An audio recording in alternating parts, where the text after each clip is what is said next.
तो बच्चों, mental math कक्षा 10, मैं हूं हरी सर और आप सभी बच्चे देख रहे हैं आपका अपना YouTube channel maths with Hari sir special Hindi medium के बच्चों के लिए।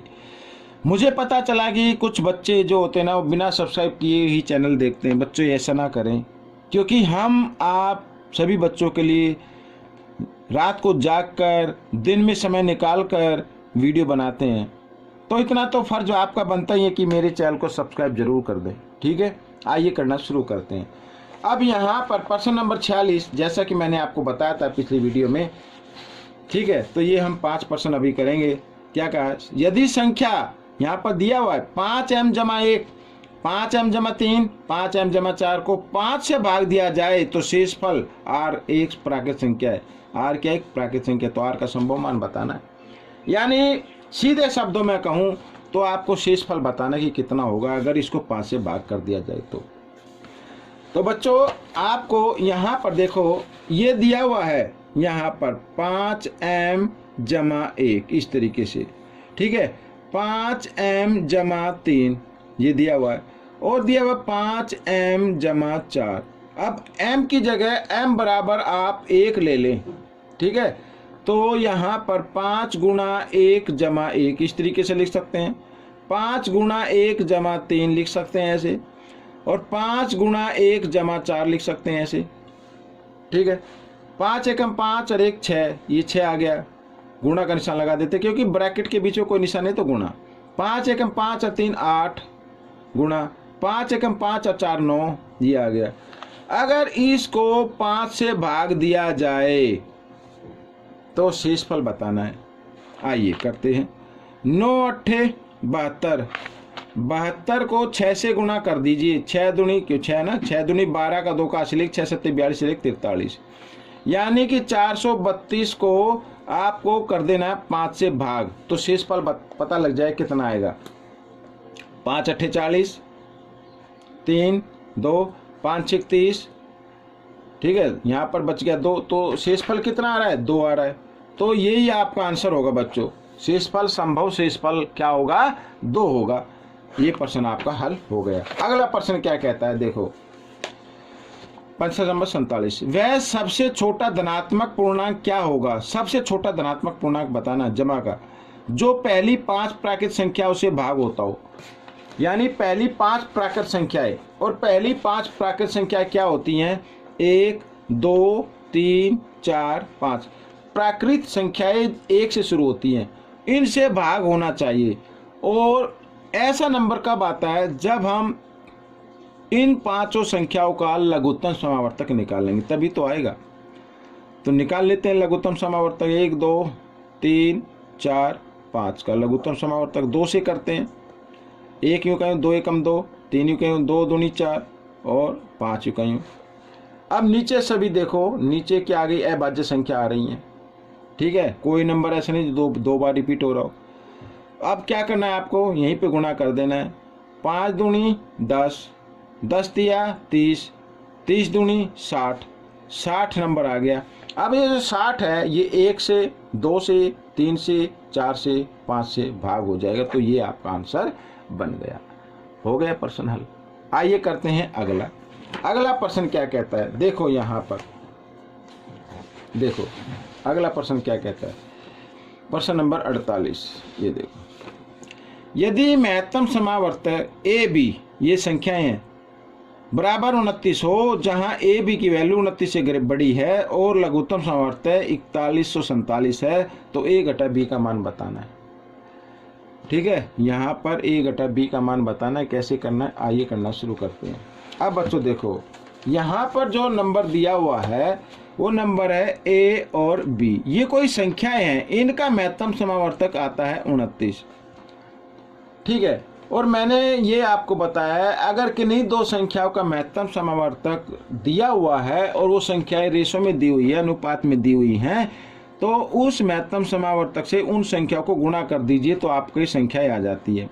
तो यहाँ पर अगर हम पहली संख्या निकालें तो ए को 29 से गुणा कर दे तो 29 ए हो जाएगा, और दूसरी संख्या अगर हम निकालें तो दूसरी संख्या को बी को 29 से गुणा कर दीजिए तो 29 बी हो जाएगा।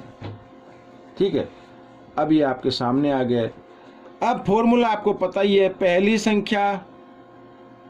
पहली संख्या गुणा दूसरी संख्या, शॉर्ट में लिख रहा हूं, बराबर होगा लघुत्तम समावर्तक गुणा महत्तम समावर्तक। यही तो होगा, यही फॉर्मूला आपको याद होना है।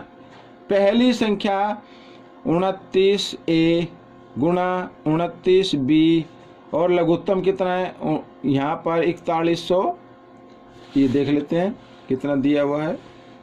जी हाँ, 4147 दिया हुआ है, तो लिख देते हैं 4147।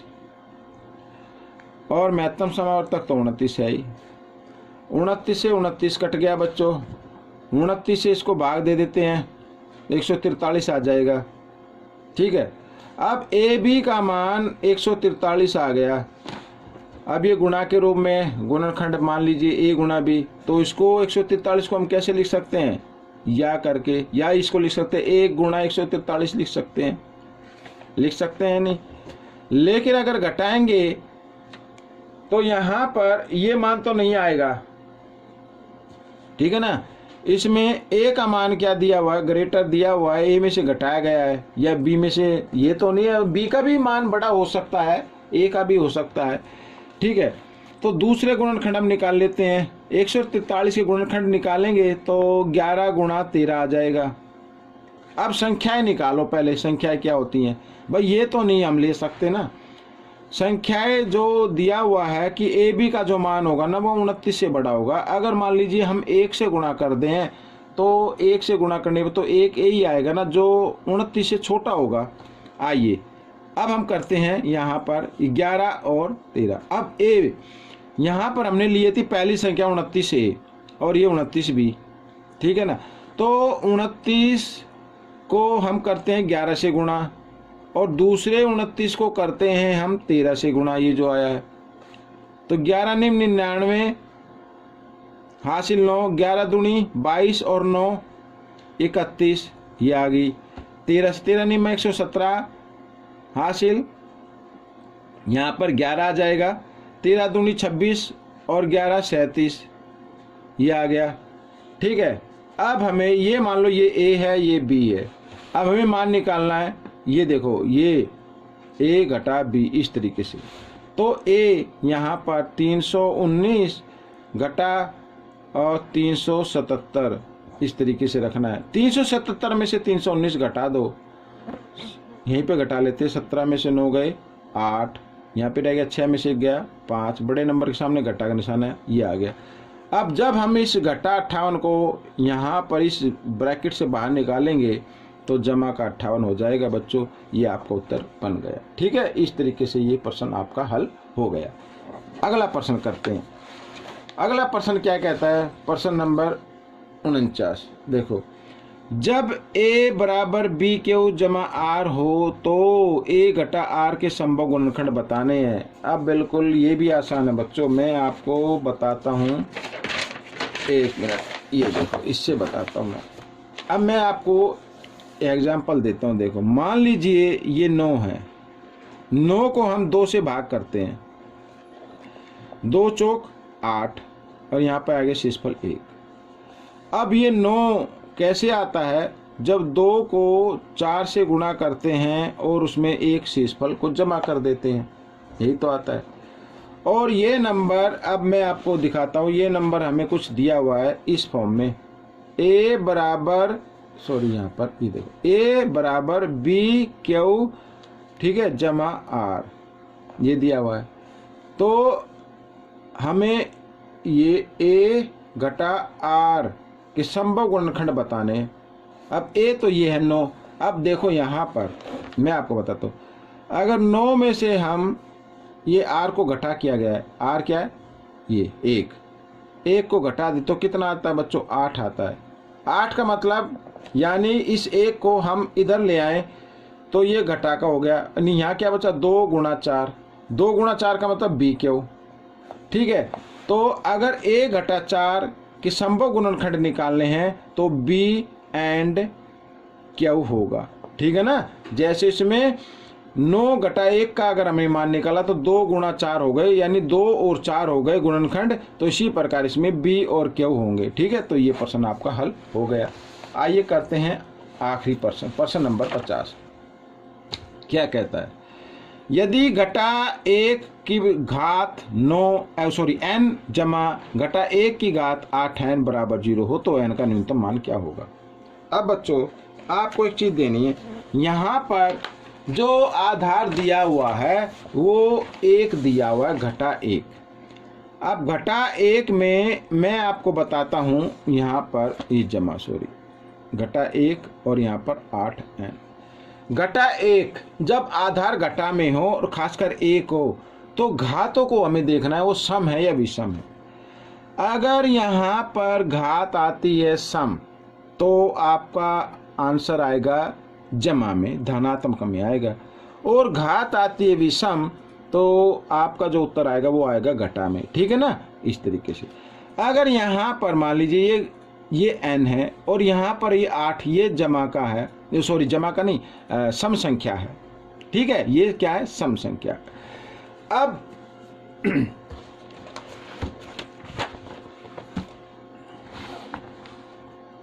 बच्चों देखो, करते हैं प्रश्न नंबर 50। यदि ब्रैकेट दिया हुआ घटा 1 की घात n जमा घटा 1 की घात 8n बराबर 0 हो तो n का न्यूनतम धनात्मक मान क्या होगा? धनात्मक मान बताना, जमा में बताना है और छोटे से छोटा बताना है। न्यूनतम का मतलब छोटे से छोटा।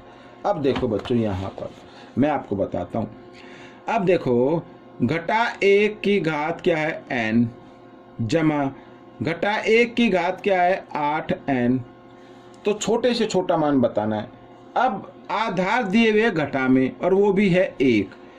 1 को कितनी बार गुणा करे तो 1 ही आएगा।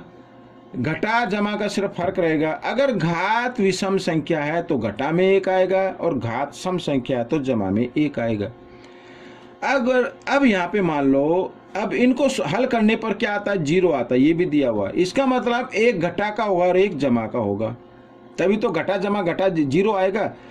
अब यहाँ पर n और यहाँ पर 8n, मान लीजिए ये 8 जो है ये सम संख्या है तो इसका जो उत्तर होगा वो जमा में होगा, जमा 1 हो जाएगा, और यहाँ पर घटा 1 होगा तो जमा घटा घटा, तभी तो 0 आएगा।